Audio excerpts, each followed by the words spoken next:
सुनी होगी कि कर्मों का फल और भाग्य का लिखा कभी नहीं मिटता। हम अच्छे कर्म और बुरे कर्म नीचे धरती पर करते हैं और हम सोचते हैं कि हमें कोई नहीं देख रहा, लेकिन एक अलौकिक शक्ति है जो हमेशा। दोस्तों, यह बात तो आपने सुनी होगी कि कर्मों का फल और भाग्य का लिखा कभी नहीं मिटता। हम अच्छे कर्म और बुरे कर्म नीचे धरती पर करते हैं और हम सोचते हैं कि हमें कोई नहीं देख रहा, लेकिन एक अलौकिक शक्ति है जो हमेशा हम पर नजर रखती है। जैसा बीज बोओगे वैसी ही फसल प्राप्त करोगे। यह कहावत आपने सुनी ही होगी। जैसे आप कर्म करोगे वैसा ही आपको फल भी प्राप्त होगा।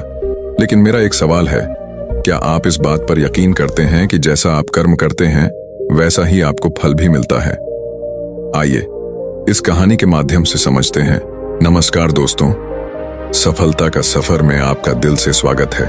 दोस्तों, यह कहानी बड़ी ही शिक्षाप्रद, महत्वपूर्ण और ज्ञानवर्धक है। मेरा आपसे निवेदन है कि कहानी के अंत तक हमारे साथ बने रहें। गांव में रघु नाम का किसान रहता था। उसके परिवार में सिर्फ रघु और उसकी पत्नी रहती थीं। एक दिन वह किसान और उसकी पत्नी अनाज बेचने के लिए दूसरे नगर गए थे। जब वह अनाज बेचकर दूसरे नगर से अपने नगर आ रहे थे, दोनों अनजान शहर में एक सुनसान रास्ते से जा रहे थे।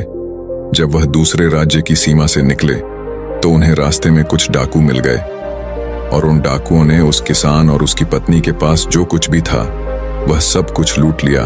और इस तरह किसान और उसकी पत्नी को डाकुओं ने भिखारी बना दिया। इसके बाद डाकुओं का गिरोह वहां से चला गया। डाकू तो चले गए, लेकिन किसान और उसकी पत्नी को लूटने के बाद वह दोनों चिंता में पड़ गए और सोचने लगे कि आगे क्या किया जाए। एक तो अनजान शहर, और अनजान शहर में दोनों का बुरा हाल था, क्योंकि अनजान शहर में पैसा ही सब कुछ होता है। किसान अपनी पत्नी को लेकर अनजान शहर की तरफ बढ़ने लगा। उसे यह चिंता खाई जा रही थी कि अब मैं क्या करूं, और करूं तो करूं कैसे। वह इसी चिंता में चला ही जा रहा था कि नगर के बाहर एक महात्मा की कुटिया दिखाई दी। वह किसान अपनी पत्नी को लेकर कुटिया की तरफ चल दिया। जब वह कुटिया के पास पहुंचा तो उसे वहां पर एक महात्मा मिले जो एक चबूतरे पर बैठे हुए अपने शिष्यों को प्रवचन दे रहे थे।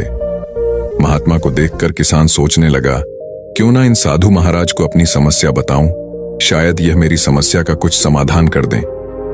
ऐसा विचार करके वह किसान उन साधु महात्मा के पास पहुंच गया और उन्हें प्रणाम किया। फिर बहुत ही विनम्र स्वर में उसने अपनी समस्या उन महात्मा को बताई और कहने लगा, महाराज, यदि किसी तरह आप मेरी पत्नी को किसी सेठ के पास गिरवी रखवा कर मुझे कुछ पैसे दिलवा दें तो आपकी बड़ी कृपा होगी।